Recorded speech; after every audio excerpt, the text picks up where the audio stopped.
back to my channel. If you're new, I'm Sandy. So today I'm trying my hand at some faux rice paper, and I'm doing an experiment. I am using some wax paper over here, and then here I just used a plastic bag from grocery. And I'm going to see, I'd love to be able to use the wax paper, so I'm going to see if that works, but I'm going to compare it to how it does on the plastic bag. So let me show you my setup and how I'm doing it. I am just using Elmer's glue, and I have put it in this mason jar, and I did 1 part glue and then 2 parts water, and so I didn't measure, and then I just gave it a good shake, and I'm giving it a try. So 1 part glue, 2 parts water. I'm trying another plastic bag, and I'm doing it on the side that doesn't have any print, because I got to thinking that the ink from the print could transfer to the napkin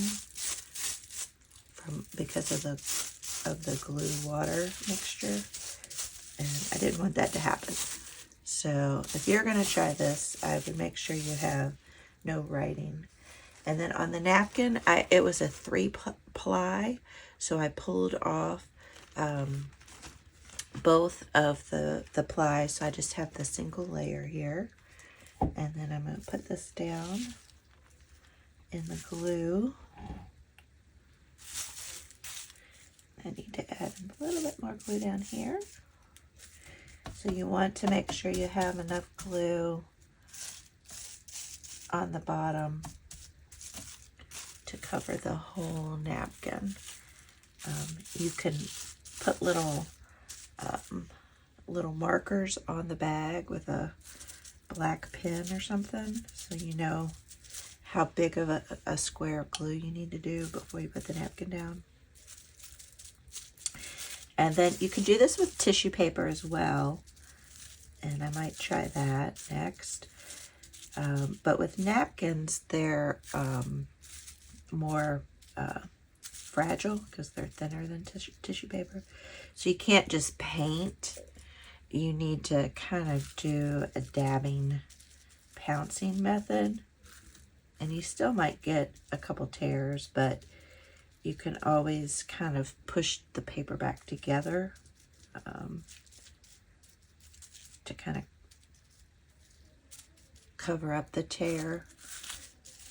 And then once it's completely dry, if you still have a tear that shows, you can always kind of put an embellishment over that, or, you know, sometimes you're okay with a little tear. That adds some more interest.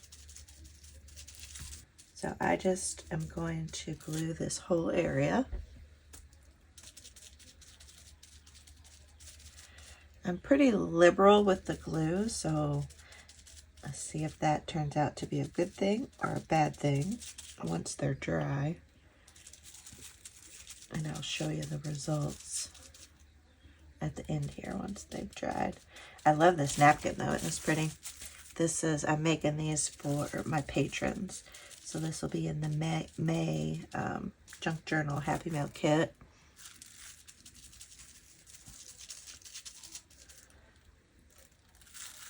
It's a fairy garden theme for May, and I have some really fun stuff for that. This is my first time making faux rice paper.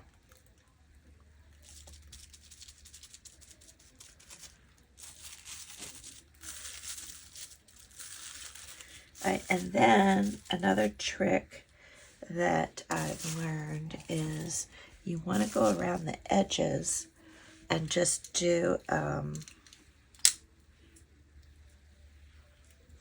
little kind of push like this to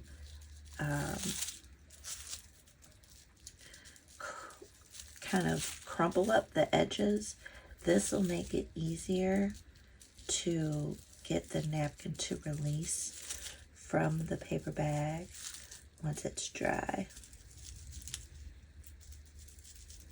And for this paper bag, to get it to lay flat, I actually cut off the bottom of the bag. So that's another tip that you might want to try. I'm hoping the wax paper will work. I think that's just a little bit easier.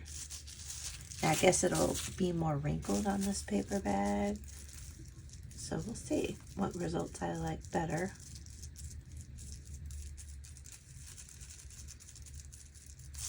So I'm just going to finish crumpling up these edges.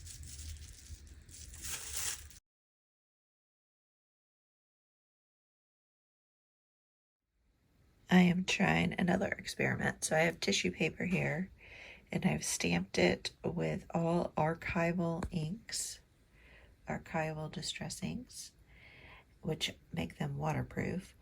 And I'll see how this turns out as rice paper. So it looks like they're dry. This is the paper bag one. I'm going to attempt to try to get it off here without ripping it.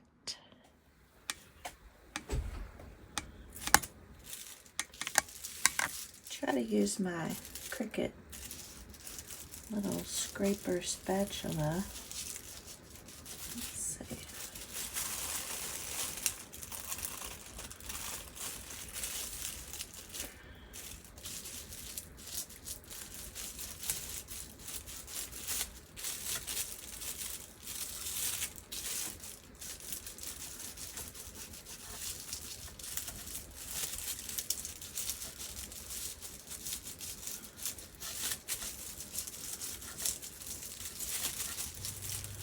I may not have bunched it up enough.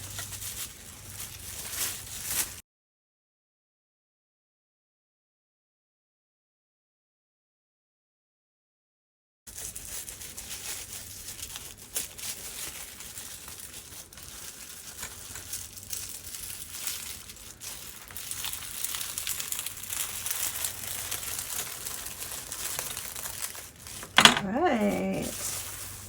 Okay. So it's pretty transparent. I guess that's how it's supposed to be. And it is a little bit shinier on the side. It's not sticky at all. How fun. Look how pretty that is. Oh, that's gorgeous. Look at that. Okay. So that was on the grocery bag, and the bunching up along the edges worked pretty good, except a couple areas where maybe I didn't bunch it as well. But that looks pretty darn good. I kind of like the shiny side. Kind of pretty, isn't it?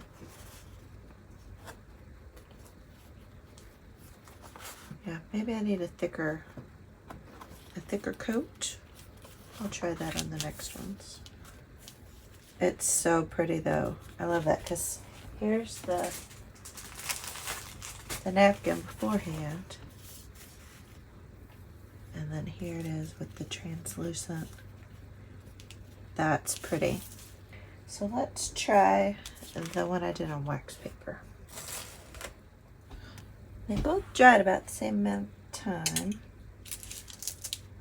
And let's see if this one is stuck to the wax paper or if I can get it to come off.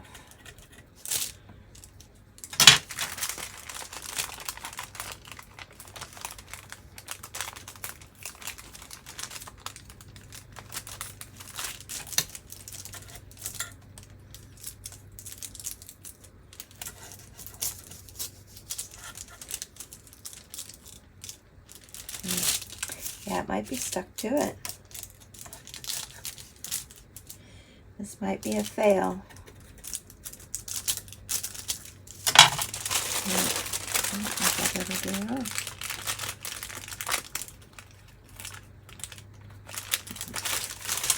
It might be stuck to it.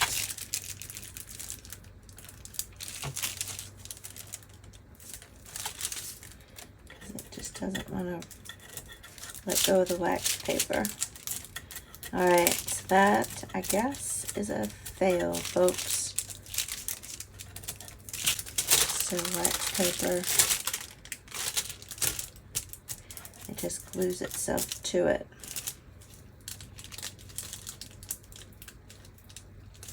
Yep. Well, that's a shame.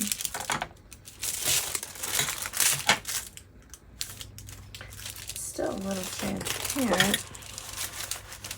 I'll probably just trim around it and use it in one of my journals, so it's not a waste. Okay, so now you know, don't use wax paper. Use some sort of plastic bag or plastic wrap.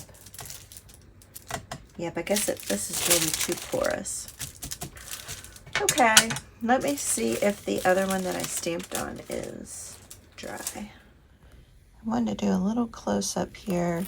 I've done a few more, and I think really bunching these up makes it so much easier for these to come off of the plastic bag. So I think make sure you have a really nice little ridge bundle there. I don't know of a better way to describe it, because it makes it come up a lot easier. I've done a few more of these, and I keep learning with each one, so let me show you. So I think the more you bunch up the edges, hopefully you can see that okay, I think it makes it a lot easier for it to peel off. Let me show you. So I think you can compare this to earlier.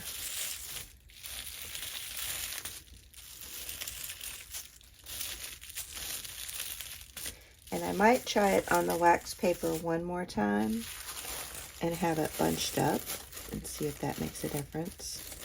Now there's a couple spots you can see here where I didn't maybe get it bunched as good. So I just take my time and kind of peel the plastic bag back. And then it releases.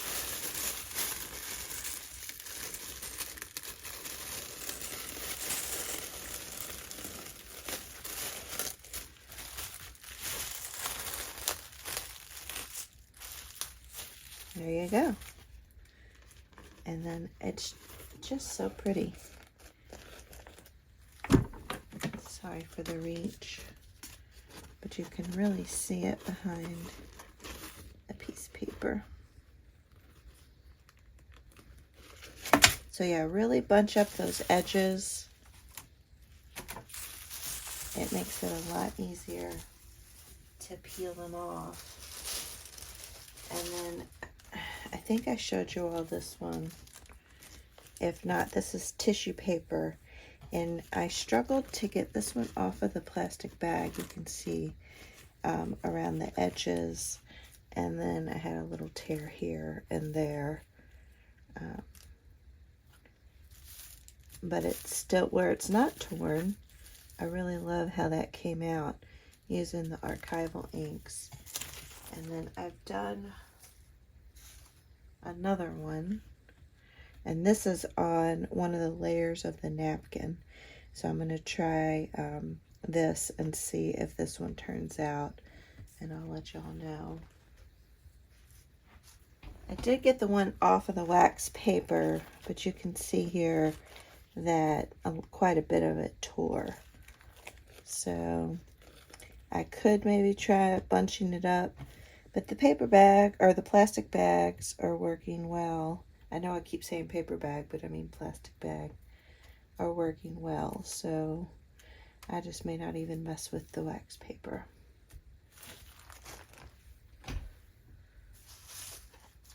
Well, I hope you found this helpful. Some tips and tricks. And I think these are going to be so pretty. So you can make tags out of these. You can actually just put them in a journal as a journal page. Just trim it down a little bit to fit inside your journal. You can make these into pockets and put them onto a journal page in a pocket. You can turn them into tags. You can put them on some pretty cardstock. Like here's kind of a cream cardstock, and see how pretty that is. So lots of different options with these rice paper, faux rice paper. So because with napkins, you know, they're so fragile. So these are a lot sturdier. So you have a little bit more options with these. You could actually cut them into little clusters. All kinds of different options. But thank you all so much for watching. And I will catch you all in the next video.